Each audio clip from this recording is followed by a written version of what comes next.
몸의 건조가 노화에 적인 것은 분명하지만 그저 물만 마셔야 된다고 해서 그 물이 세포까지 도달하는 것은 아니다. 바로 이 점을 오해하는 사람이 많다.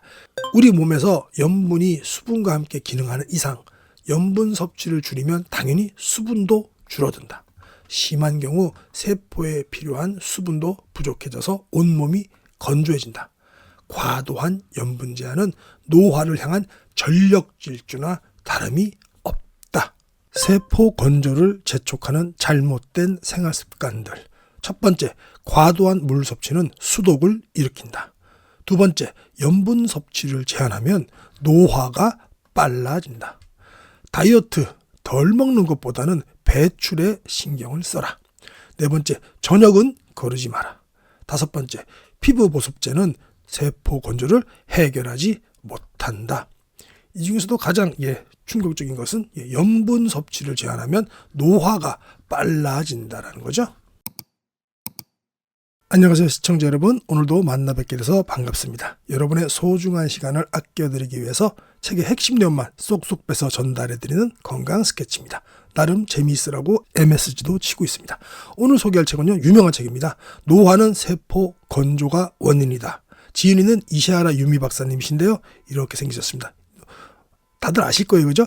우리 이시하라 유미 박사님이 너무 유명하셔서 책도 너무 많이 내시고, 우리나라로 치면 저는 이시영 박사님 생각나더라고요. 통합치료 또 통합치유의 대가십니다. 책은 이렇게 생겼습니다. 노화는 세포 건조가 원인이다. 출판사는요, 전나무 숲인데요, 건강에 대한 좋은 양서 아주 많이 출판하는 출판사입니다.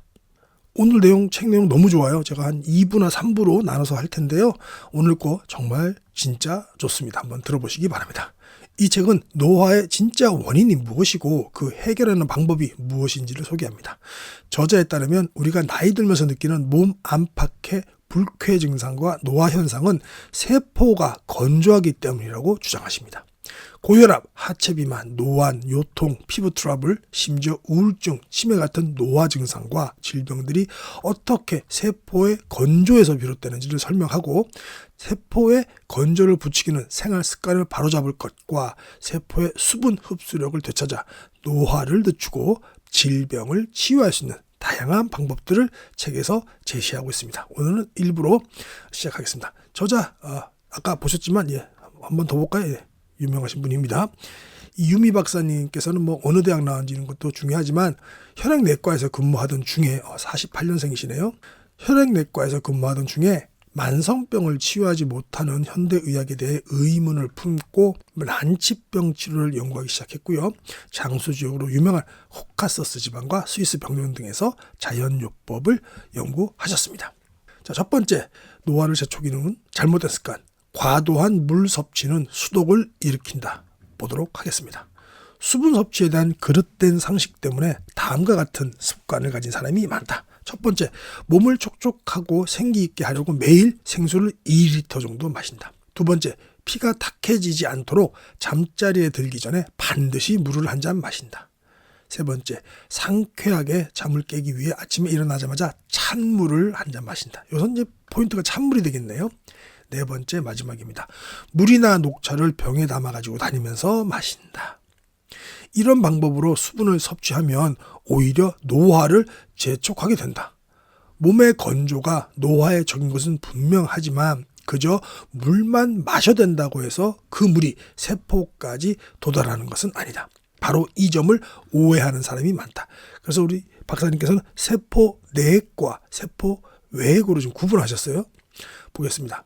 우리 몸을 젊고 생기 있게 하는 수분은 세포 속 수분, 즉 세포 내액이다. 반면 수독을 일으키는 수분은 세포와 세포 사이, 위장이나 장관 속, 또 부비동 속, 피하의 세포와 세포 사이 등 있을 필요가 없는 곳에 있는 수분, 즉 세포 외액이다. 물기를 머금은 듯 촉촉한 몸을 만들려고 아무리 물을 많이 마셔도 그 물이 직접 세포 속으로 들어가는 것은 절대 아니다. 오히려 세포 외액만 늘어나서 수독증이 생길 수 있다. 그러면 세포가 메마르고 하체 비만이 되며 노화 증상이 심해진다. 나이가 들어 몸속의 절대적인 수분량이 줄더라도 세포의 수분이 충분하면 젊고 아름다운 몸을 유지할 수 있다. 쉽게 말해서 세포 내액이 많은 몸은 젊고 활기차지만 세포 외액이 많은 몸은 세포가 건조해져 쉽게 노화된다. 겉으로만 좋고 속은 안 좋다 이 얘기신 것 같아요. 그죠? 그런데 몸속의 수분은 어떻게 세포 내액과 세포 외액으로 나누어지는 것일까? 저도 이게 궁금했습니다. 그 이유 역시 우리 몸속에서 이루어지는 수분 조절의 원리를 이해해야 알 수 있다. 자, 지금부터 보겠습니다. 세포 속까지 전달돼야 하는 필요한 수분. 몸에서 정상적인 수분 조절은 다음과 같은 과정을 거칩니다.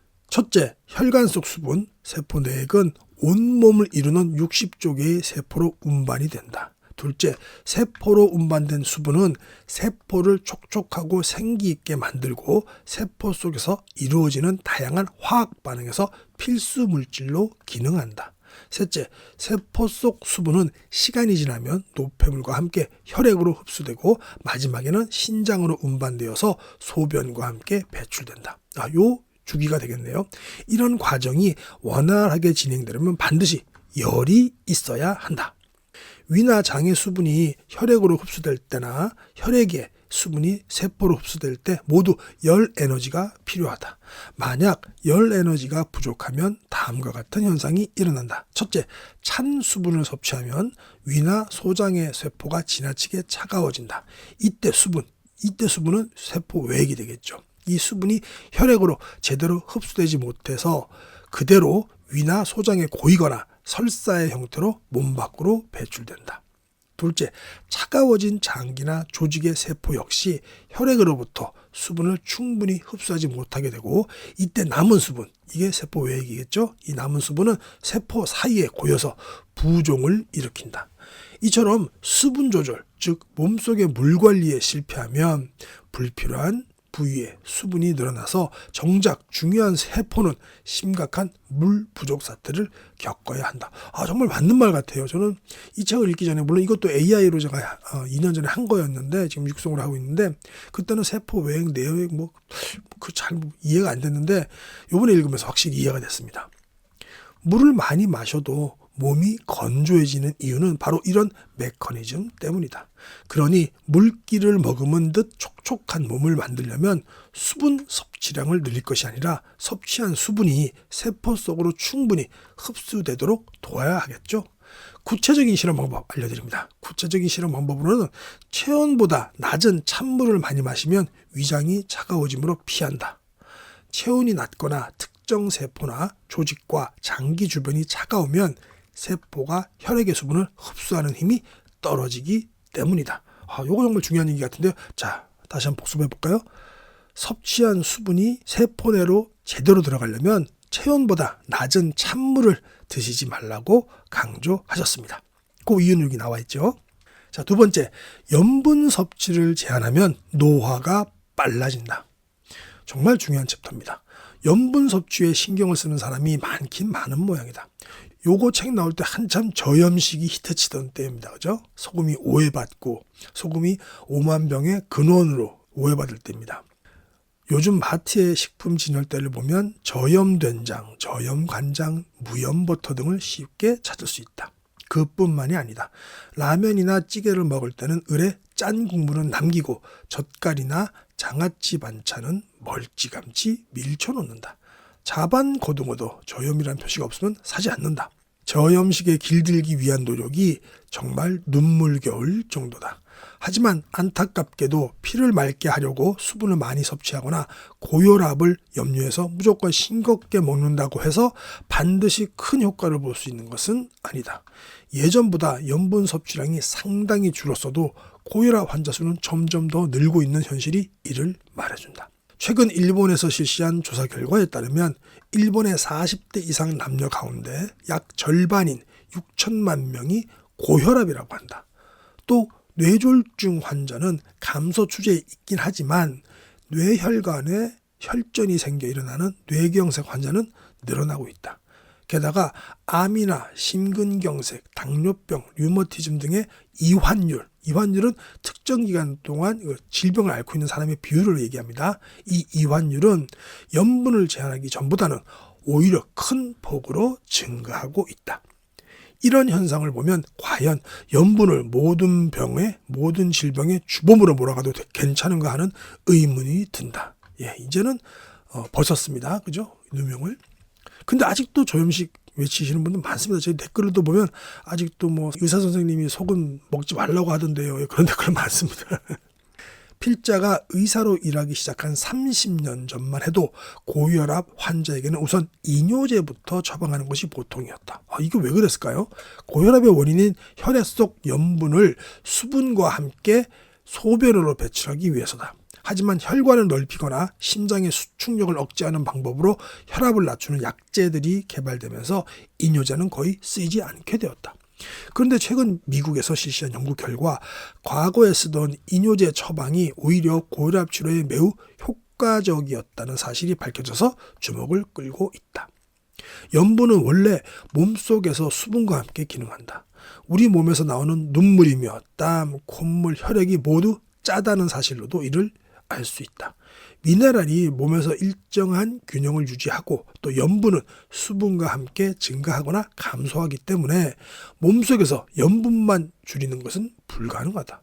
동양의학에서는 몸속에 남아있는 과도한 수분이 오히려 고혈압의 원인이라고 설명한다. 수분이 많아 묽어진 다량의 혈액을 온몸으로 보내려면 심장은 강한 압력으로 박동을 해야 한다. 그러니 혈관 내 압력이 높아질 수밖에 없는 것이다. 이 원리를 알면 이뇨제로 혈압을 떨어뜨릴 수 있는 이유도 이해가 될 것이다. 즉 몸속의 염분이 몸 밖으로 나갔기 때문이 아니라 염분과 함께 기능하는 수분이 몸 밖으로 나갔기 때문에 혈압이 떨어지는 것이다. 그 반대 현상도 성립한다. 우리 몸에서 염분이 수분과 함께 기능하는 이상 염분 섭취를 줄이면 당연히 수분도 줄어든다. 심한 경우 세포에 필요한 수분도 부족해져서 온몸이 건조해진다. 과도한 염분 제한은 노화를 향한 전력 질주나 다름이 없다. 네, 이 부분 정말 중요하죠. 염분은 항상 수분하고 같이 기능하기 때문에 염분 섭취를 줄이면 당연히 수분도 줄게 되고 그러면 세포가 건조해지고 그렇게 되면 노화를 향한 전력 질주나 다름없다고 확실히 짚어주셨습니다. 자, 이제 세 번째입니다. 다이어트 덜 먹는 것보다 배출에 더 신경을 써라 라는 챕터입니다. 나이가 들수록 자꾸 몸무게가 는다고 푸념하는 사람이 많다. 몸무게가 그대로라도 유독 배와 팔뚝에 살이 붙는 경우도 많다. 갸름하고 날렵했던 얼굴선도 흐트러져서 갈수록 펑퍼짐해지고 늘어진 볼살 탓에 이중턱이 된다. 얼굴뿐만 아니라 가슴과 엉덩이도 탄력을 잃어 처지고 장단지와 발목은 굵어진다. 이런 변화에 자극을 받았거나 또 혹은 건강검진 결과 감량이 필요하다는 말을 들으면 흔히 다이어트부터 결심한다. 그러나 노력에 비해 큰 성과를 얻지 못하는 사람들이 많다. 도리어 식사량을 줄였는데도 살이 더 쪘다거나 물렁살이 늘었다는 사람도 있다. 다이어트에 실패하는 원인은 대개 몸으로 들여보내는 것만 줄이려고 했기 때문이다. 몸무게가 느는 원인이 꼭 과식에만 있는 것은 아니다. 몸속의 수분을 제대로 조절하지 못해 살이 찌는 경우도 많다. 따라서 이럴 때는 먹는 것만 줄이려고 할 것이 아니라 먼저 몸에서 수분이 원활하게 배출되도록 해야 한다. 이게 중요한 것 같아요. 다이어트 할 때 먼저 먹는 것만 줄이는 게 아니고 이 배출부터 원활하게 해야 되겠죠. 예를 들어보자. 비닐봉지에 물을 담아 들어보면 물이 금세 아래로 몰려서 주머니가 옆으로 퍼진다. 비 온 뒤에 땅을 보면 움푹 파인 곳에는 계속 물이 고여 더러워진다. 우리 몸도 마찬가지다. 몸속에 있는 불필요한 물은 아래로 흘러서 하체에 쌓이고 위나 장관 같은 주머니 모양의 기관에 고인다. 나이가 들수록 뱃살이 늘어나고 다리가 굵어지는 하체 비만이 되는 것도 바로 이 때문이다. 이런 물렁살의 증가는 노화로 인한 비만의 전형적인 현상이다. 나이가 들수록 세포가 수분을 흡수하는 힘이 떨어지기 때문에 남은 수분이 온몸에 있는 주머니 모양의 기관이나 하체에 고이게 된다. 따라서 단기간에 외모를 날씬하게 만들기 위한 다이어트가 아니라 건강과 장수를 위한 참 다이어트를 하려면 몸속에 불필요한 수분을 배출해서 건조한 세포를 촉촉하게 만들어야만 한다. 자, 네 번째 잘못된 습관입니다. 저녁은 거르지 마라. 영어로 아침 식사를 블랙퍼스트라고 그러죠. 이 퍼스트가 단식이라는, 패스트가 단식이라는 뜻이고요. 블레이크는 당연히 멈춘다는 뜻입니다. 우리는 보통 저녁 식사 후부터 다음날 아침까지는 아무것도 먹지 않죠. 보통 그렇죠. 아침 식사는 수면 중에 짧은 단식을 마치고 정상으로 회복하는 단계 첫 번째 식사인 셈이다. 필자가 운영하는 요양원에서도 주스 단식이라는 것을 한다. 단식 중에 자신의 숨에서 역한 냄새가 나는 것에 몹시 놀라는 사람들이 있다. 식사를 하지 않아 소화 활동이 멈추면 몸의 모든 에너지는 배설작용에 쓰이게 된다. 이로 인해서 대소변은 물론이고 입이나 몸에서 나는 냄새를 통해서도 몸속에 노폐물이 나가게 된다. 먹지 않으면 나올 것도 없을 것 같지만 그렇지 않다. 인간의 몸에서는 들어가는 것보다 나오는 것이 우선이다.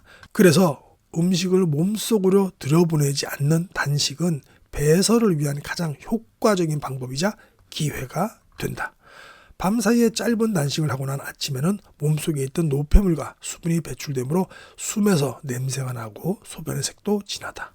위장 기능도 아직 충분히 활성화된 상태가 아니므로 아침밥을 꼭 먹어야 할 필요는 없다.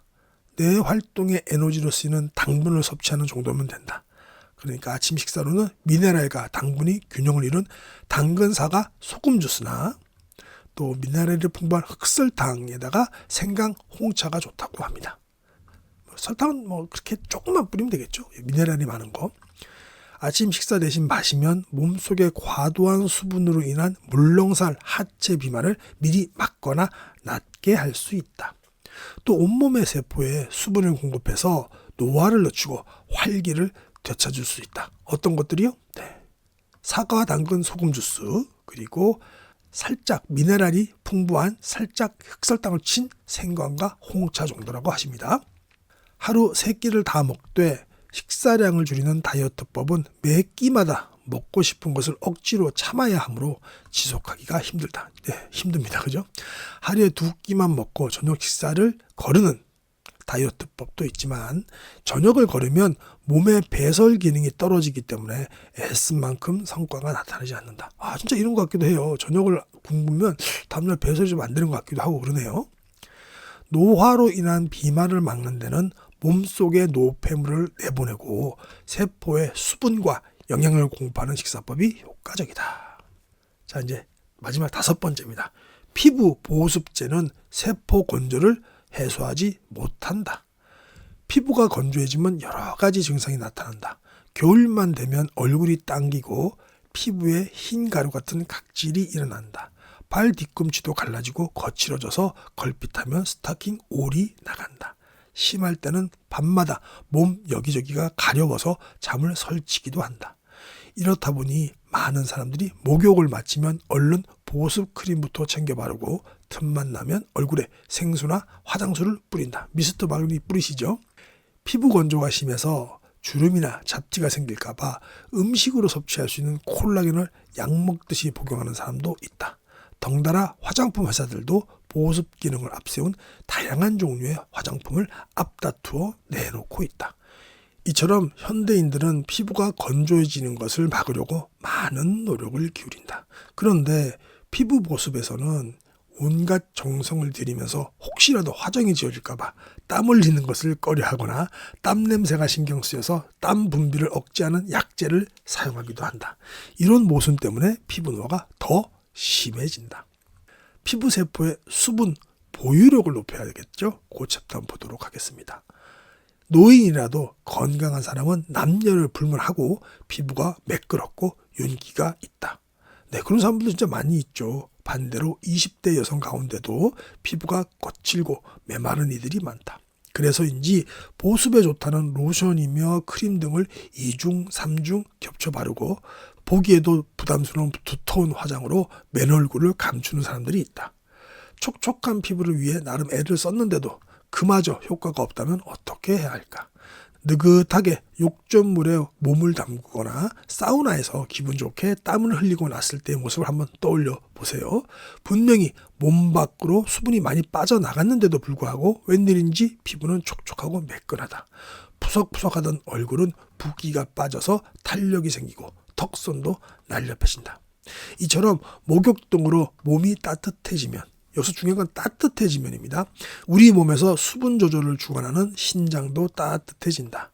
그 결과 신장의 기능이 활성화되어서 몸속에 불필요한 수분이 신속하게 배출된다. 게다가 몸이 따뜻해지면 피부세포의 대사도 활발해지기 때문에 물기가 부족해 메마르고 생기 없던 피부세포가 신선한 수분을 한껏 빨아들여 촉촉함을 되찾게 된다. 땀을 흠뻑 흘리면 땀이 천연보습인자로 작용하여 피부 표면을 촉촉하고 윤기 있고 탄력 있게 만들어준다. 이처럼 피부는 스스로를 윤택하게 하는 능력이 있다.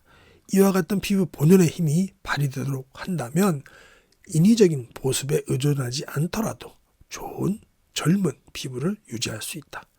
몸을 따뜻하게 하고 적당히 땀을 흘리는 것 외에 피부의 건조를 막는 데 필요한 것이 또 있다.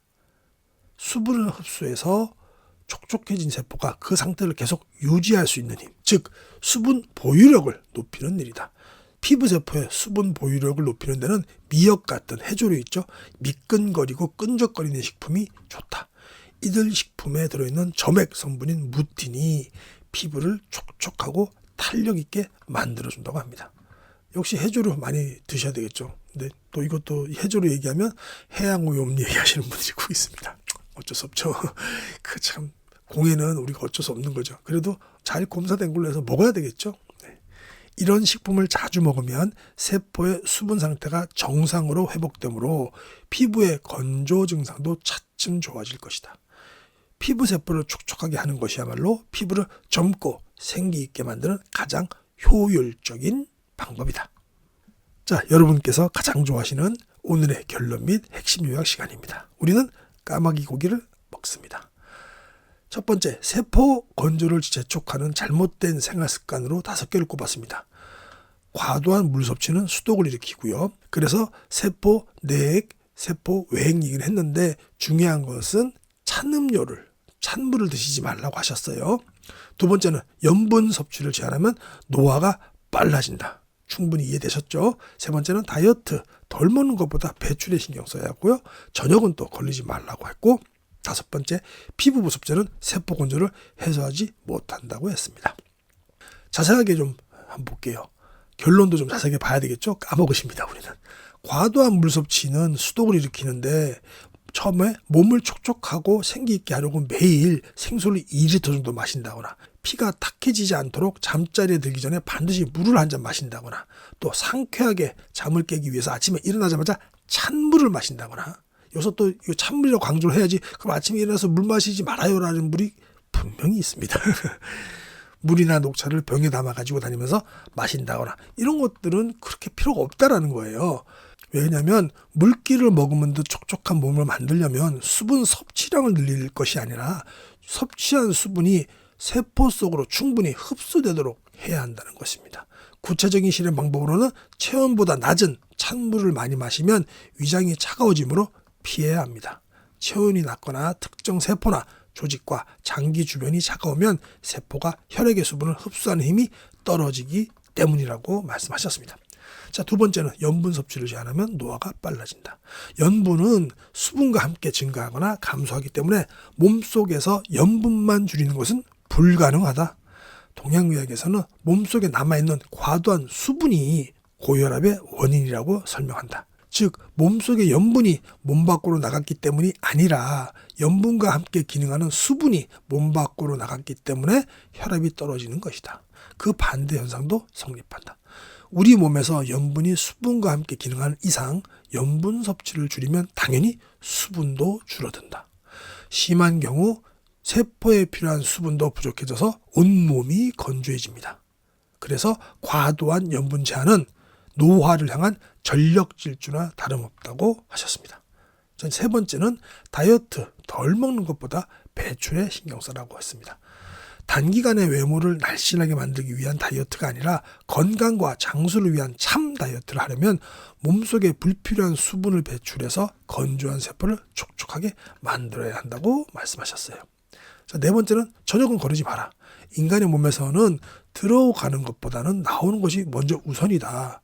우리 엘리베이터도 나가는 사람이 먼저 나가고 들어오는 사람이 들어와야 되겠죠, 그죠? 근데 꼭 엘리베이터 타는데 나가지도 않는데 들어올 사람이 있습니다. 그런 것처럼 우리 몸도 그렇다는 얘기죠. 그래서 음식을 몸속으로 들여보내지 않는 단식은 배설을 위한 가장 효과적인 방법이자 기회가 된다. 저녁을 거르면 몸의 배설 기능이 떨어지기 때문에 S만큼 성과가 나지 않으므로 아침을 거르시는 게 좋다라고 말씀하셨고요.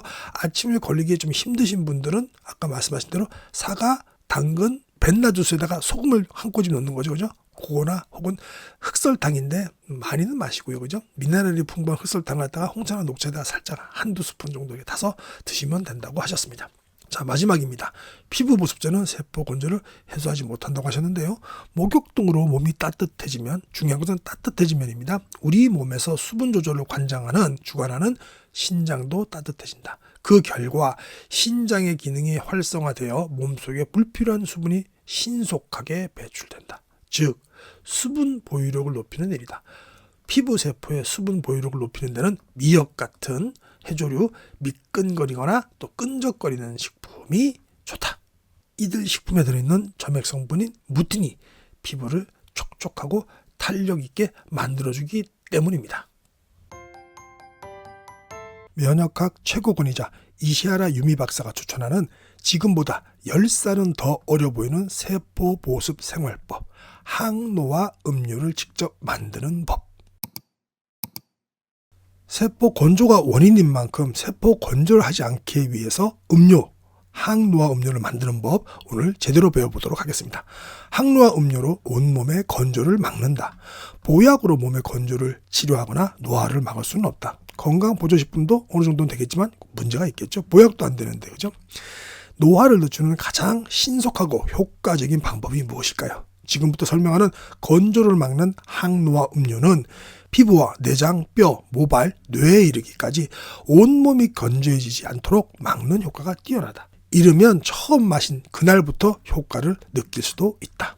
당근, 사과, 요거까지만 해도 벤나 주스인데 우리 박사님께서 소금 한 꼬집을 넣는 것 갖다가 더 개발하셨는데 사실 이게 또 백미 같습니다. 당근, 사과, 소금 주스. 당근, 사과, 소금 주스는 세포의 건조를 막는 대표적인 항노화 음료이다.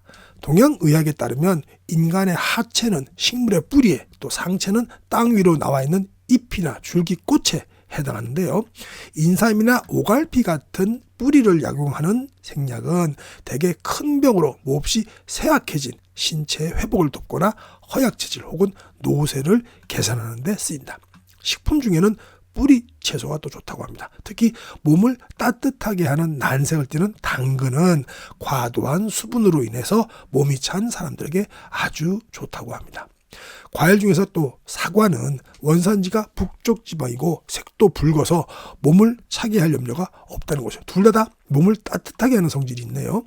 당근과 사과에 소금을 더하면 앞서 설명한 대로 수분과 염분이 균형을 이루게 되면서 수분과 염분이 균형을 이루는 게 가장 중요하죠. 더 효율적으로 세포에 수분을 공급할 수 있다고 합니다. 벤나 주스에다가 이 소금이 정말 화종 점점이겠네요. 당근, 사과, 소금 주스의 효과는 이미 서양 의학에서도 검증된 바 있다. 30년 전 필자는 난치병 치료로 유명한 스위스 쥐리의 벤너 병원에서 자연요법을 공부한 적이 있다. 스위스 벤너 병원 유명하죠. 우리나라 이시영 박사님께서도 여기서도 수학하셨다고 말씀하셨습니다. 거기서 배우신 게 벤너 주스였죠. 그것도 제가 이제 AI로 쇼츠 만든 게 200만까지 가고 그랬었습니다. 그건 이제 지금은 지웠습니다. 이 병원은 1879년에 개원한 이래 육류와 달걀, 우유 같은 동물성 식품 대신에 통밀빵이나 채소, 절임식품, 암염, 꿀 등의 자연식품과 다양한 물리요법을 이용해 난치성 질환을 치료해 왔는데 특히 아침마다 마시는 당근 사과 주스가 식이요법의 중심 메뉴였다. 당시 원장으로 있던 블러시 박사는 당근 사과 주스에는 우리 몸에 필요한 비타민과 미네랄이 130여 가지나 들어있다고 설명했다.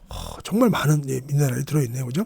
당근은 채소 중에서 미네랄 함량이 으뜸이고 사과에도 비타민과 미네랄이 풍부하다. 게다가 당근을 사과와 함께 갈아 마시면 당근 특유의 향이 약해져서 영양뿐만 아니라 맛도 한결 좋아진다.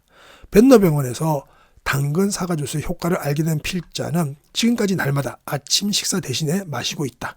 맛도 좋지만 평소에 잦던 설사가 멎고 바쁘게 일하면서도 늘 활기차고 피부도 건강한 걸 보면 당근 사과 주스의 효과를 톡톡히 보고 있는 셈이다. 당근 사과 주스는 미량 영양소가 풍부하고 비타민과 미네랄이 균형을 이룬 음료지만 사람에 따라서는 마신 후에 속이 메스꺼리거나 몸이 차가워질 수도 있다. 필자는 임상 경험을 통해서 몸속에 불필요한 수분이 고여서 세포가 건조할수록 그와 같은 반응이 많이 나타난다는 사실을 알게 되었다. 그래서 몸속에 생긴 물 웅덩이가 당근 사과 주스의 흡수를 방해하지 못하도록 소금을 넣어서 세포의 수분 흡수력을 높였다. 역시 백미는 소금이죠. 당근 사과 주스도 좋지만 이 소금을 살짝 한 꼬집 넣는 덕분에 세포의 수분 흡수력을 높였다고 합니다. 이런 원리에 따라서 만들어진 것이 바로 당근 사과 소금 주스다. 동양의학과 서양의학의 어느 쪽에 관심으로 보더라도 노화를 막는 효과는 정말 뛰어난 음료이다. 자, 이거 만드는 법 볼까요? 그래도 우리 박사님께서 만드신 방법대로 만들어서 먹으면 또 더 좋겠죠. 물론 우리 선생님들께서도 방법이 있겠지만 이것도 한번 따라 해봐도 괜찮을 것 같아요. 당근 2개입니다. 약 400g이고요. 사과 1개. 2대1의 비율입니다. 사과는 뭐 300g 정도. 소금 적당량. 소금 적당량이라는 것은 그냥 한 꼬집 한번 넣어보시고 괜찮으면 2꼬집 넣으시면 되고 한 꼬집 넣는데 좀 짜다 싶으면 반 꼬집만 넣으시고 이렇게 하시면 됩니다. 그죠? 우리 소금에 대해서 우리 다들 이제 잘 알고 계시잖아요. 만들어 보면 너무 간단합니다. 당근과 사과를 깨끗이 씻는다. 둘째, 껍질째 그대로 주스에 간다. 이 주스는 믹서가 아닙니다. 즙만 내는 걸 말씀하시는 거예요. 2컵 반 분량, 약 한 500cc가 안 되겠네요. 즙을 낸다. 셋째, 소금을 적당량 간을 보아서 맛있을 정도 넣고 잘 섞어서 씹듯이 천천히 마신다. 도움만에서는요, 당근과 사과의 껍질에는 비타민과 미네랄을 비롯해서 모든 다양한 유효한 성분이 많으니까 되도록 깎지 않고 그대로 사용한다. 되도록이 아니고 깎지 않고 사용하시는 게 제일 좋죠. 깨끗이 농약 씻고요. 사과 씨에도 이게 중요합니다. 비타민 B17이라는 암세포 저격수가 들어있으므로 버리지 않고 함께 간다. 요건 책도 있어요. 사과 씨 버리지 말라는 책도 있거든요. 드시라는. 그것도 뭐 소개시킬 건 뭐 없고 요거 사과 씨 먹어도 괜찮을 것 같아요. 물론 뭐 거기 독이 있다고 하는데 그 독보다는 이 비타민 B17 이게 더 중요한 요소 같습니다. 주스 대신 믹서에 갈아 마시면 식이섬유도 섭취할 수 있어서 수분 배출에 더 효과적일 것 같지만 대신 맛이 떨어지고 물을 더 갈아야 하는데 이 사용하는 물에도 신경을 써야 합니다. 물론 믹서에 갈아 마셔도 맛이 있고 몸에도 좋은 효과가 나타나면 괜찮지만 꾸준히 실천하려면 역시 주스로 즙을 내서 먹는 편이 좋다고 하셨습니다. 분주한 아침에 주스 만들기가 번거롭다면 시판되는 당근 주스, 사과 주스를 섞어서 마시면 될 텐데요. 거기다 소금 좀 뿌리면 되죠. 역시 시판되는 것은 잘 봐야 되겠죠, 성분들을.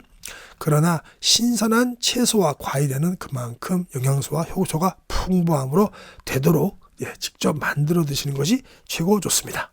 자, 그 다음에는 생강 홍차입니다. 동양의학에서 자주 쓰는 100수십 가지 처방에 70~80%의 생강이 들어갑니다. 약방의 감초가 아니고 약방의 생강이네요. 동양의학의 가장 중요한 원천인 중국의 의사 상한노는 생강에 대한 다음과 같이 설명하고 있다. 몸을 덮여 혈액순환을 돕고 이를 통해 모든 장기의 기능을 활발하게 한다. 몸속에 과도한 체액, 즉 수분의 정체를 제거하고 길을 열어준다. 정말 좋은 기능이네요. 생강, 현대 양리학도 뒤늦게나마 생강의 유효 성분과 체내에서의 작용을 밝혀냈다. 그에 따르면 생강의 매운맛을 내는 유명하죠? 진저롤, 쇼가올 등은 혈액순환과 이뇨작용을 촉진하며 몸을 따뜻하게 하고 발환작용을 한다고 현대 양리학도 밝혔지만 우리는 동양 보수에서는 이미 수백 년, 수천 년 전에 알아냈던 겁니다. 동양 쪽이 우수한데 어떻게 서양 쪽이 전 세계를 지배하는 바람에 그렇게 됐는데 의학도 서양의학보다는 저는 동양의학이 좋다고 생각합니다. 솔직히. 현대의학은 대증요법이고 우리 동양의학은 우리 한국의 좋은 의술들은 병의 근본을 낫게 하는 거니까 저는 그렇게 생각하고 있습니다. 여러분도 동감하시니까 제 채널을 많이 보시겠죠, 그죠? 의사 선생님 채널도 많은데. 자, 생강의 주된 효능은 다음과 같습니다. 몸을 덮여서 땀을 내고 혈액과 체액의 흐름을 좋게 하고요. 소변이 잘 나오게 해서 몸속에 과도한 수분을 배출하고요. 이뇨작용까지 있나 보네요. 기의 흐름을 원활하게 해서 기력을 높이고 우울한 기분을 밝게 하고 혈소판의 응집력을 떨어뜨려서 혈전 증상을 예방 치료하고, 와, 정말 좋은 기능이 많네요. 평소에 생강을 자주 먹으면 신장의 혈액순환이 원활해지고 몸도 따뜻해진다고 합니다. 이 같은 효능이 있는 생강을 간편하게 음료로 섭취할 수 있도록 만든 것이 생강 홍차라고 합니다. 생강 홍차는 생강과 홍차 그리고 설탕물 혹은 꿀입니다. 홍차는 몸을 따뜻하게 하고 카페인 성분이 이뇨작용을 하는데요.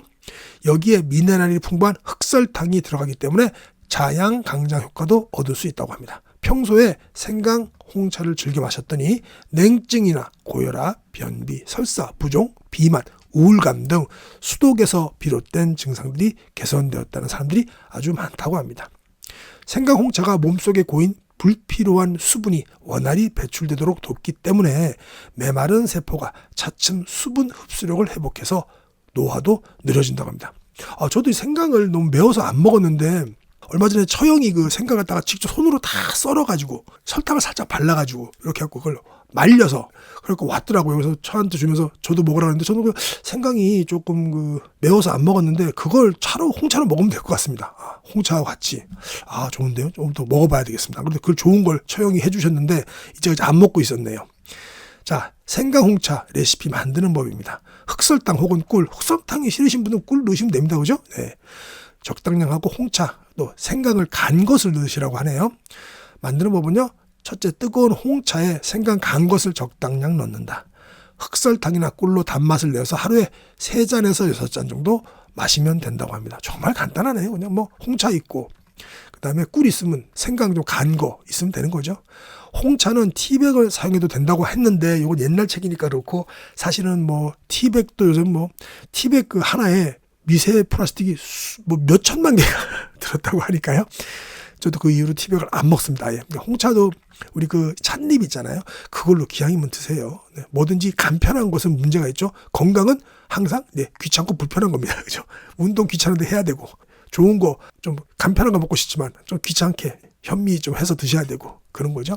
그러니까 홍차도 찻잎으로 드세요. 기왕 건강생활 가실 것 같은데 티백 제품은 미세 플라스틱 때문이라도 기피하는 것이 좋을 것 같습니다.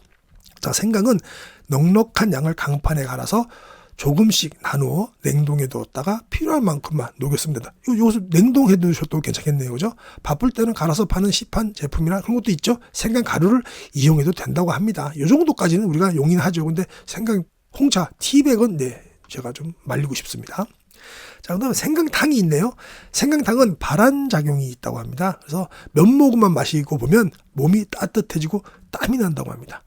마치 뜨끈하게 목욕할 때처럼 기분 좋게 땀이 나기 때문에 한번 마시면 다시 찾게 된다고 하네요. 생강탕은 저도 처음입니다. 생강탕을 마시면 몸속에 불필요한 수분이 땀과 함께 싹 배출되기 때문에 세포를 촉촉하게 만드는 데 도움이 되고 이를 통해서 항노화 효과도 기대할 수 있다고 합니다. 또 감기 초기 증상이나 생리통, 어깨 결림과 통증, 복통 등에도 효과가 좋고 바쁠 때는 시판 제품을 이용해도 되지만 되도록 신선한 재료를 직접 만들어서 마시는 것이 좋다고 합니다. 자, 생강탕 레시피 볼까요? 생강탕도 한번 드셔보시죠. 생강 10g, 생강 10g은 엄지손가락 크기랍니다. 그리고 건자두가 푸른이죠. 건자두 농축액 있으면 좋고요. 꿀 있고 흑설탕. 우리 선생님은 흑설탕을 되게 좋아하시네요. 만드는 법은 첫째, 생강을 강판에 갈아서 차망에 담는다. 둘째, 차망을 찻잔 위에 얹고 찻잔 가득히 뜨거운 물을 붓는다. 셋째, 흑설탕, 꿀, 건자두 농축액을 섞어서 하루에 1회에서 3회, 한 번에서 한 두세 번 정도 드시면 된다고 합니다. 요때 칡녹말을 개어서 넣으면 발한, 보온, 건위 작용이 더 강해진다고 합니다. 꿀팁이네요. 그죠? 그 다음에 요거는 제가 소개는 해드리는데 우리나라에서는 실정이 좀 안 맞는 것 같아요. 이건 일본 분이라서 그러는데 매실 간장 번차라는 게 있답니다. 소개를 일단 해드릴게요. 근데 번차를 보니까 쿠팡에 번차를 팔긴 팔더라고요. 근데 우리가 간장하고 차를 마시지 않으니까 일본 분들은 매실 엄청 좋아하죠. 네. 이것도 한번 실험해 보셔도 괜찮을 것 같습니다. 미네랄이 풍부한 매실 간장 번차는 몸을 따뜻하게 하는 작용이 매우 강합니다. 혈류를 좋게 하기 때문에 몸의 배설 능력이 높아집니다. 그 결과 수분이 온몸의 세포로 흡수되므로 건조 증상이 개선됩니다. 매실 간장 번차는 설사, 변비, 복통, 구역질, 배울림 등 위와 장에 나타나는 불쾌한 증상을 신속하게 개선한다고 합니다. 또 냉증이나 피로, 빈혈, 감기, 부인과 질환, 통증이 따르는 질병에도 매우 좋다고 합니다. 자, 제 채널은 100% 중에 한 10% 분이 미국에서 보시고 또 한 3%, 2% 사이가 또 일본에서 우리 다 교포들이시죠. 일본에서 우리 한국 분들이 보시기 때문에 이것도 제가 소개해 드리는 겁니다. 이제 매실 간장 번차 레시피 한번 보겠습니다. 매실 장아찌 1개 하고요. 간장 한 작은 술이나 큰 술, 그리고 생강 간 것하고 번차를 넣는데 번차가 보니까 녹차 일종인데요. 성장한 잎을 원료로 하기 때문에 탄닌이 많고 카페인이 적은 편이라고 합니다. 자, 만드는 법은요. 씨를 뺀 매실 장아찌를 찻잔에 넣고 젓가락으로 곱게 으깬다고 합니다. 둘째, 간장을 넣고 잘 섞어준다. 간장은 적당량이 되겠죠. 그 다음에 셋째, 생강 간 것을 면보등에 싸서 짜낸 생강즙 5에서 한 10방울 정도를 떨어뜨린다고 합니다.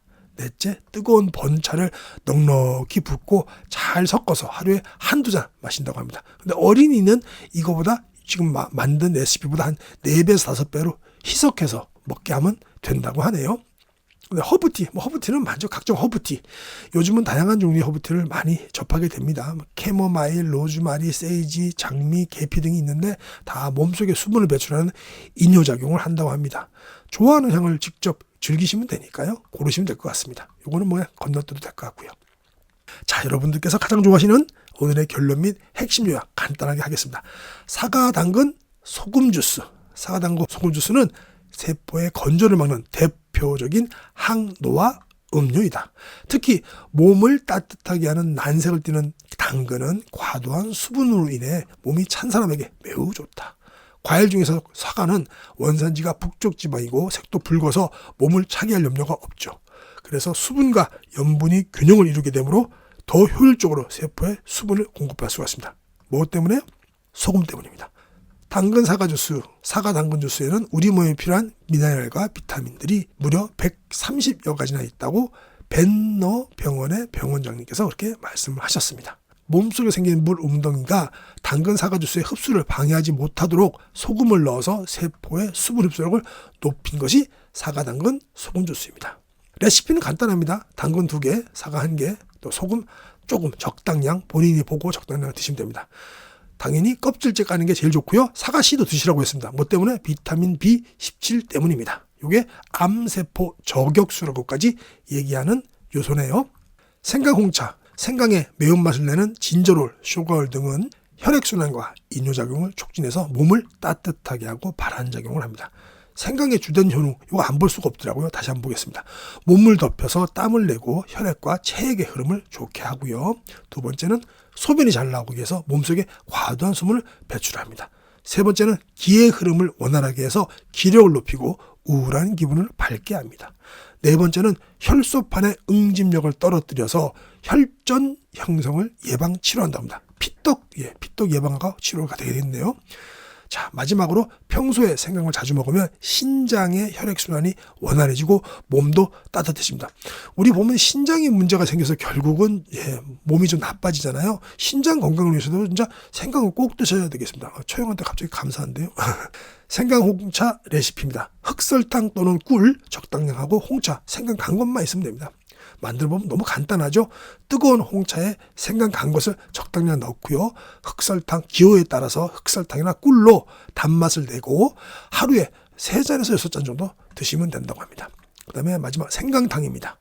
생강탕을 마시면 몸속에 불필요한 수분이 땀과 함께 배출되기 때문에 세포를 촉촉하게 만드는 데 도움이 되고 이를 통해서 항노화 효과도 기대할 수 있습니다. 레시피는 간단했었죠? 수독, 즉 수분의 편제는 세포의 건조가 원인이며 곧 노화의 표시다. 여기서 수분의 편재란 우리 몸의 주머니 모양의 기관이나 움푹 들어간 부위에 물이 고여서 정작 세포에는 수분이 제대로 공급되지 못하는 현상을 말한다. 몸이 건조해지지 않게 하려면 수분을 많이 섭취할 것 같지만 꼭 그런 것은 아니다. 수분에는 양날의 칼 같은 성질이 있기 때문이다. 세포는 수분과 염분이 균형을 이룬 상태의 물은 받아들이지만 염분이 부족한 물은 거부한다. 염분이 없는 맹물만 계속 마시면 세포는 탈수 상태가 되고 우리 몸에는 다양한 노화 현상이 나타나게 된다. 세포가 촉촉해야 내 몸이 살아난다. 우리 혹시 선생님들께서는 지금 아래와 같은 증상을 겪으시면 노화가 시작됐거나 심해지는 거니까요. 몸의 경고입니다. 한번 보시고요. 아래와 같은 증상이 나타나면 이 책 지금 읽어드리는 거 끝까지 보시면 많은 도움이 되실 거예요. 촉촉하고 윤기 나던 피부가 점점 메마르고 거칠어진다. 눈이 뻑뻑하고 침침하다. 손끝에 물기가 말라서 책장을 넘길 때면 을에 침을 묻히게 된다. 음식을 삼키다 목에 걸려 사례가 들 때가 많다. 비만 오면 허리나 무릎이 아프다. 유독 배와 턱에 군살이 붙는다. 기억력이 떨어져서 말하려는 단어가 입안에서만 맴돌고 도무지 떠오르지 않는다. 지금 당신에게 필요한 건 세포 보습. 제1장 우리가 미처 몰랐던 세포 건조의 증상과 메커니즘. 여기서는요 정말 중요한 게 우리가 갈증 난다고 해서 그냥 맹물만 먹으면 안 된다라는 얘기를 하시는데 정말 옳은 말씀만 하시더라고요. 저는 그럼 뭐 갈증이 나면 물 먹어야 되는데 단순히 물 먹지 말고 본인의 적정량의 소금을 섭취를 해야 우리 몸의 메커니즘이 어떻게 건강해지는지 그걸 알려주시는 거거든요. 요건 정말 꼭 필요할 것 같습니다. 우리도 뭐 소금 얘기하면은 많은 분들이 관심을 갖고 있는데 왜 소금을 먹어야 되는지, 그냥 물만 먹으면 안 되는지 거기에 대해서 여기서 이렇게 정확하게 얘기하시는 분들은 없었어요. 근데 우리 이시하라 윤미 박사님 역시나 뭐 훌륭한 학자답게 아주 그냥 명쾌하게 풀어놓으셨습니다. 한번 보시도록 하겠습니다. 당신이 겪고 있을 몸의 건조 증상들. 누구나 나이가 들면 몸이 건조해지는 것을 느낀다. 피부가 당기고 거칠어져서 자꾸 신경이 쓰이고 손가락 끝도 말라 책장을 넘길 때면 나도 모르게 침을 묻히게 된다. 그런데 건조 증상이 피부와 같은 몸의 겉에만 나타나는 것이 아니다. 음식이 목으로 잘 넘어가지 않아서 사례가 들 때도 많다. 전 요게 좀 문제입니다. 최근에 특히 이제 노화가 빨리 진행되는지 가만히 있어도 사례가 걸리고 이게 마른 기침을 하게 되더라고요. 또 특히 치매 분비량이 적은 노인들에게 자주 있는 일인데 심한 경우에는 떡 같은 것이 목에 걸려 숨지는 일까지 일어난다. 몸이 건조해서 나타나는 노화 증상은 이 밖에도 여러 가지가 있다. 몇 가지 예를 들면 다음과 같다. 요즘 들어 뭘 좀 먹기만 하면 소화가 잘 되지 않아서 속이 더부룩 답답하고 술 마신 다음 날에는 어김없이 숙취로 고생한다. 눈에 띄게 뱃살이 찌기 시작한다. 머리카락이 힘이 없고 푸석푸석하다. 탈모로 머리숱이 부쩍 줄었다.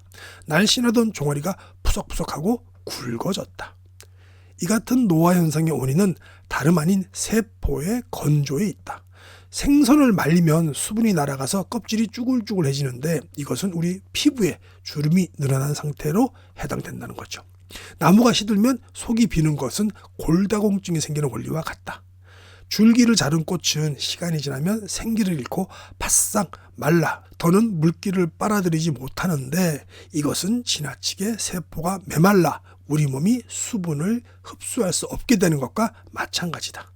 우리 몸속에서 일어나는 이 같은 건조 현상을 그대로 두었다가는 언제 내 몸이 건어물이나 드라이 플라워처럼 될지도 모르는 일이다. 혹 여러분도 다음과 같은 몸의 건조 증상에 시달리고 있는지 체크해 보시기 바랍니다. 첫 번째, 갈증이 심하다. 필자의 병원을 찾는 환자들 중에는 평소에도 자주 목이 마르다며 심한 갈증을 호소하는 이들이 많다. 그런데 이런 환자들에게는 몇 가지 공통점이 있다. 녹차나 찬 음료를 즐겨 마신다는 점과 아랫배가 나오고 다리가 굵다는 점이다.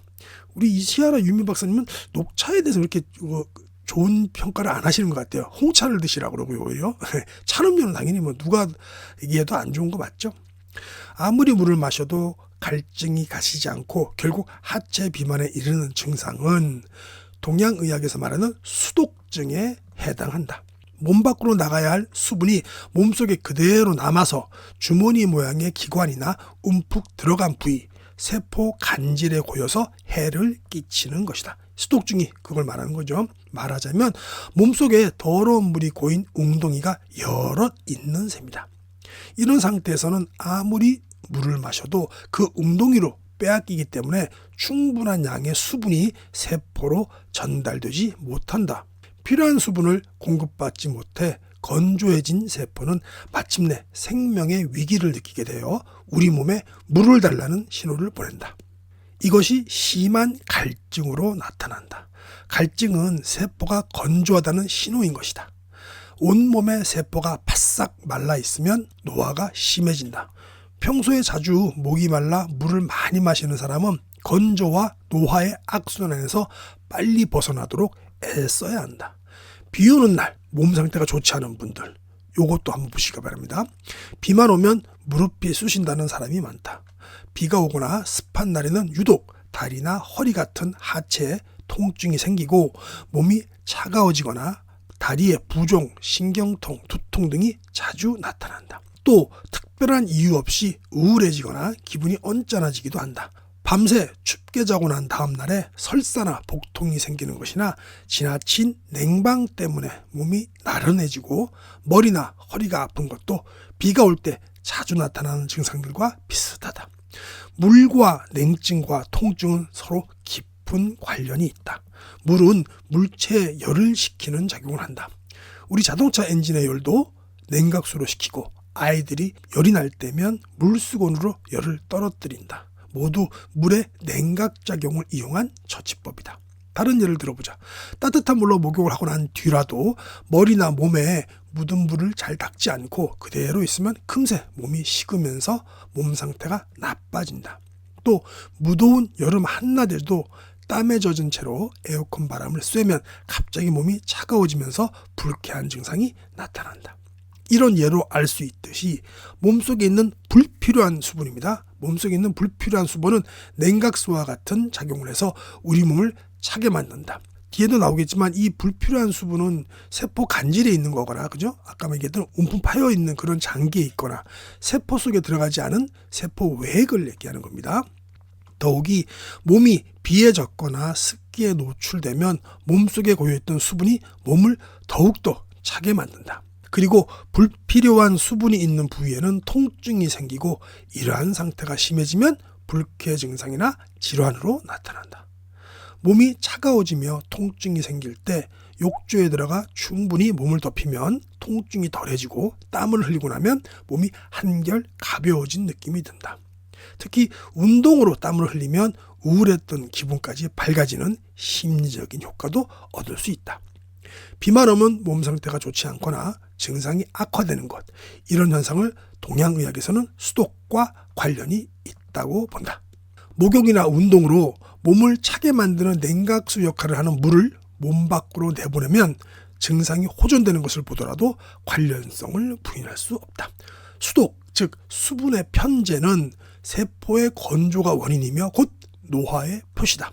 여기서 수분의 편재란 우리 몸의 주머니 모양의 기관이나 움푹 들어간 부위에 물이 고여서 정작 세포에는 수분이 제대로 공급되지 못하는 현상을 말한다.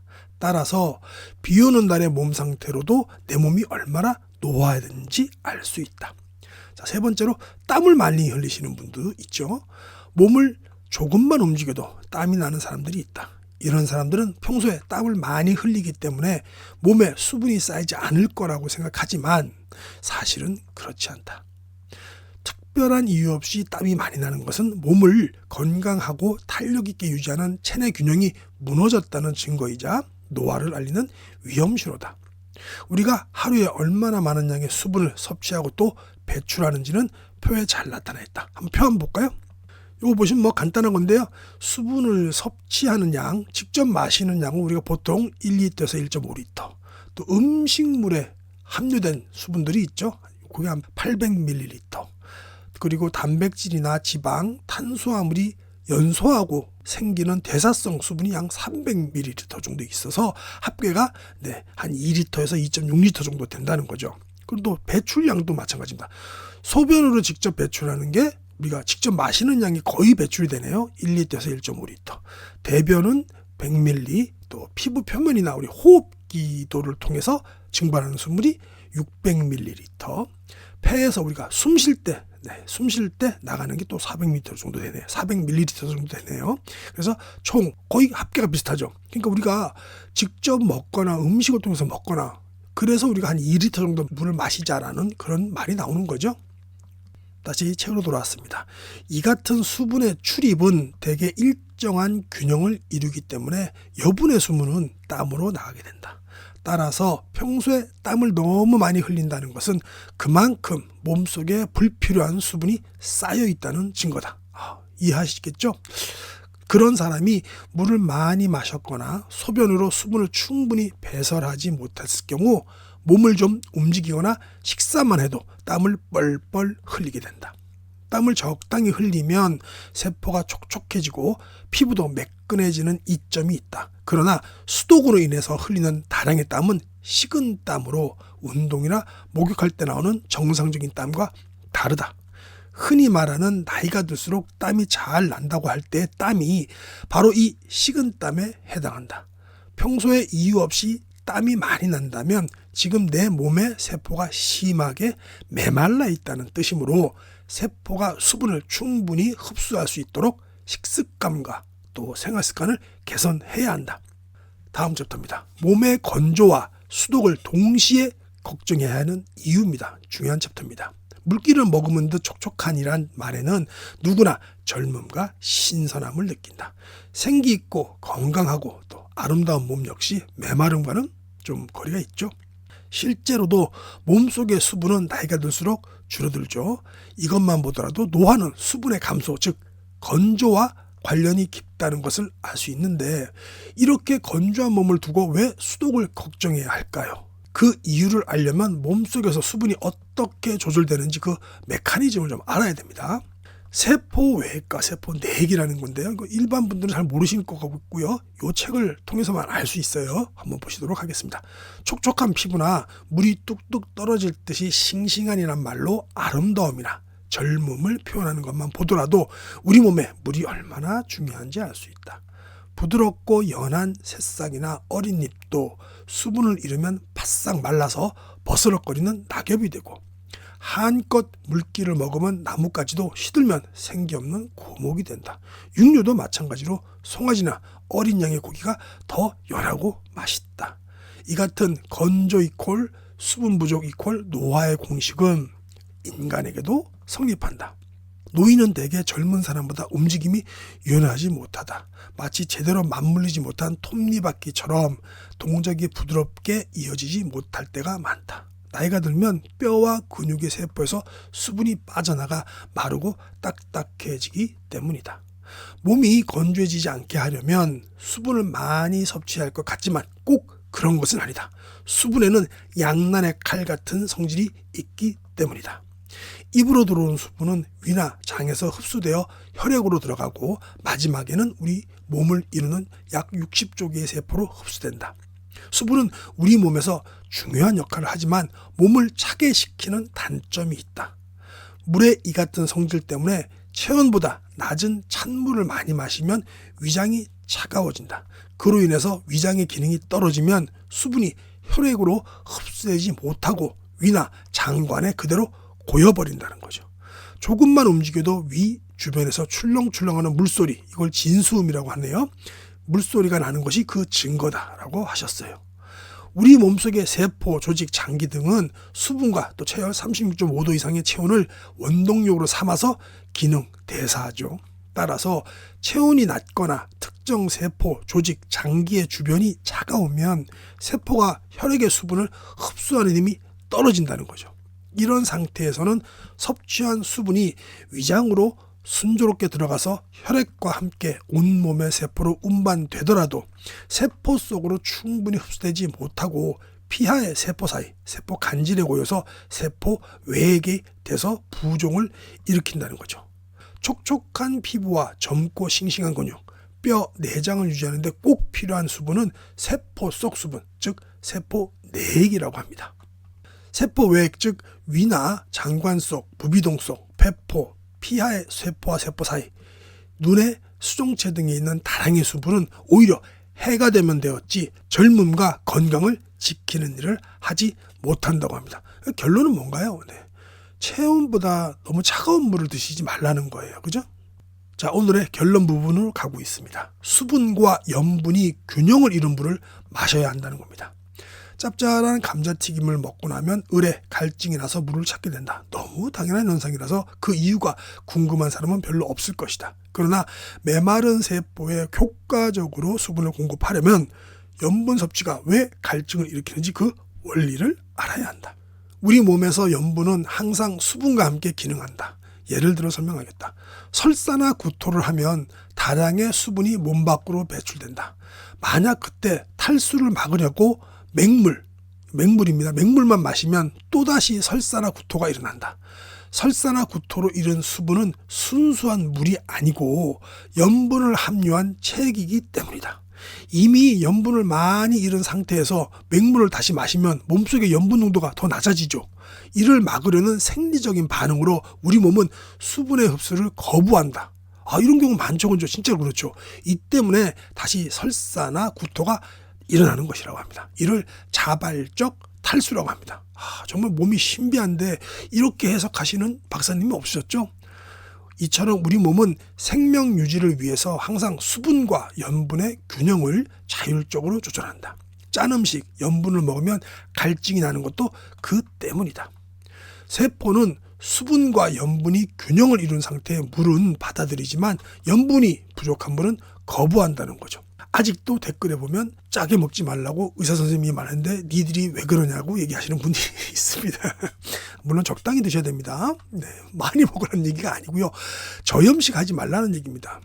염분이 없는 맹물만 계속 마시면 세포는 탈수 상태가 되고 우리 몸에는 다양한 노화 현상이 나타나게 된다.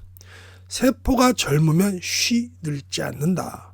이왕 마시는 물이라면 세포를 촉촉하게 만들어 젊음과 활기를 되찾을 수 있도록 염분과 수분이 균형을 이룬 물을 마시는 것이 좋다. 이쯤에서 그럼 얼마큼 마셔야 돼라고 항상 여쭤보시는 분들이 있잖아요. 사람마다 다 다릅니다. 그래서 이건 정답이 없어요. 무슨 얘기냐면 어떤 분들은 식사하실 때 김치랑 국물 많이 드셔가지고 염분을 따로 섭취하지 않을 수도 있는 분들이 계시고요. 그렇죠? 어떤 분들은 짠 거 안 좋아해서 식사 때 국물도 잘 안 드시고 소금도 많이 안 드셔서 그분들은 또 소금차라든가 소금물을 따로 섭취해 주실 필요가 있기 때문에 특정 지을 수가 없어요. 다만 우리가 이제 식사를 좀 적게 하시는 분이라든가 간헐적 단식 하시는 분들은 조금 전문가들의 말에 의하면 소금물은 또 소금차는 꼭 드셔주는 게 좋다 이렇게 말씀하시죠. 그러니까 이제 본인이 보시고 오늘은 짜게 먹었으니까 다른 먹을 필요 없다 싶으면 아는 거 몸이 알아서 땡겨준다라는 거죠. 몸이 물이 부족하면 물을 좀 더 먹게 하고 소금이 부족하면 소금을 좀 먹게 한다는 거죠. 그러니까 그렇게 좀 따르시면 되지. 딱 나는 거 하루에 몇 그램 먹어야 돼 이렇게 하는 거는 우리가 알 수가 없죠, 그죠? 자, 다음 챕터입니다. 염분이 적당히 있는 식품. 나트륨은 몸을 덮이는 작용을 한다. 우리가 염분 중에 우리가 소금을 또 드셔야 되는 것 중에 NaCl 중에 이 나트륨이 몸을 덮이는 작용을 하죠. 가장 중요한 미네랄이기도 합니다. 그죠? 나트륨을 함유한 대표적인 식품은 소금이죠. 북쪽에 사는 사람들이 예부터 짠 음식을 즐겨 먹은 이유도 몸을 덮여서 혹독한 추위에 견디기 위해서였다. 지금 같은 난방시설이 없던 시절에 염분마저 섭취하지 않았더라면 냉증에서 오는 감기를 비롯해서 폐렴 같은 감염증에 벗어날 수가 없었겠죠. 추운 지역에 살거나 몸이 찬 음성 체질인 사람은 평소에 소금을 적절히 섭취해야 생명과 건강을 지킬 수 있습니다. 소금은 몸을 따뜻하게 할 뿐만 아니라 수분을 배출하게 하는 작용도 하고 있기 때문입니다. 쉽게 보는 예로 채소를 소금으로 절이면 물기가 빠져나가서 뷰프가 줄어들죠. 또 해수욕 후에 몸이 쪼이거나 좀 팽팽해진 느낌이 들고 소변이 자주 마렵습니다. 수분을 배출하니까요. 우리 또 고기 같은 거 있잖아요. 시즈닝 한다고 소금 뿌려놓으면 물기가 밖으로 빠져나오잖아요. 다들 아시죠, 그죠? 소금이 그런 역할을 한다는 거죠. 몸을 덮이고 수분을 배출하게 하는 소금의 작용은 신기능을 강화하는 데 큰 도움이 된다. 따라서 몸속에 불필요한 수분이 쌓여 몸이 건조한 사람은 자연 소금을 적절히 섭취하는 것이 좋다. 그런데 요즘은 염분을 줄이는 대신 몸에 좋다는 식초를 많이 먹는다. 이때 한 가지 주의할 것이 있다. 식초는 건강에 유익한 점이 많지만 몸을 차게 하는 성질이 강하다. 따라서 평소에 몸이 차거나 매우 건조한 사람은 자연 소금을 섭취하면서 식초 대신에 흑초를 사용하는 것이 좋다라고 하셨습니다.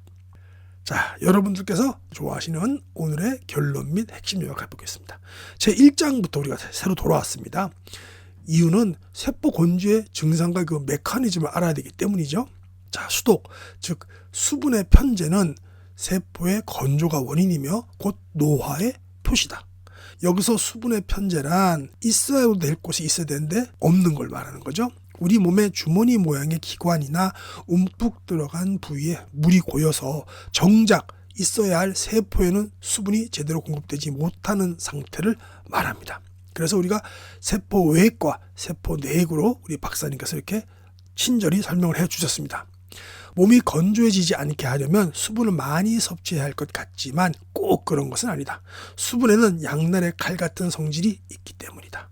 수분은 우리 몸에서 중요한 역할을 하지만 몸을 차게 시킨다는 단점이 있습니다. 물도 그렇게 좋지만 몸을 차게 한다는 단점이 있는 거죠. 물의 이 같은 성질 때문에 체온보다 낮은 찬물을 많이 마시면 위장이 차가워진다.